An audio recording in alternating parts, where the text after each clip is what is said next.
Inaugurasyon sa Balingwan Port Expansion Project ug pag-apod-apod og mga patient transport vehicle para sa Northern Mindanao ug BARM gipangunahan ni President Ferdinand Marcos Jr. sa iyang pagbisita sa Cagayan de Oro City ug Misamis Oriental.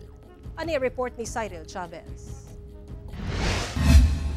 Adlawng Martes, gipangunahan ni President Ferdinand Marcos Jr. ang inaugurasyon sa Port Expansion Project sa Balingwan Port sa Barangay Baok-Baok, Balingwan, Misamis Oriental. Matod sa Pangulo, dakong tabang ang maong proyekto aron mas mapalambo ang turismo ug ekonomiya sa probinsya.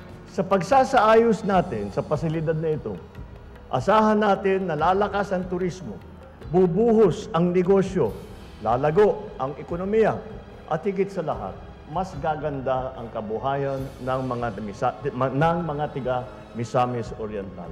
Ipondohan kini og 430 million pesos alang sa modernong pasilidad sama sa passenger lounge gikan sa 150 passenger capacity karon ana-ana sa 500 passenger capacity. Gipalapdan sab ang cargo handling kung asa kaya makaakomodar og 5 hangtod 6 ka ro-ro vessels. Ang Balingwan Port na ila nga nag-unang pantalan padulong Camiguin Island. Ang instruction po natin sa ating mga terminal management offices, siguraduhin lahat. Unang-una ang comfort rooms.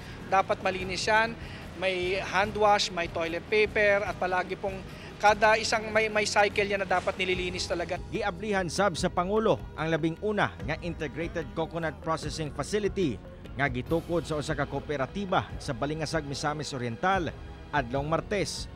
Among pasilidad gipondohan og 350 million pesos og kaya ni ining mohimo og mga klase-klaseng produkto nga gikan sa lubi.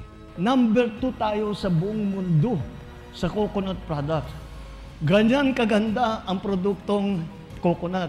Ganyan kagaling ang ating mga coconut farmer. Gibisita sab ni Pangulong Bongbong Marcos ang Pilae Sports Complex sa Cagayan de Oro City alang sa pagpang-apod-apod sa 91 ka mga patient transport vehicle kung PTV ngadto sa nagkadayang probinsya sa Northern Mindanao ug BARM. Etong mga PTV na ito ay makakatulong sa ligtas at maayos na pagdadala sa ating mga kababayan na nangangailangan ng medikal na atensyon.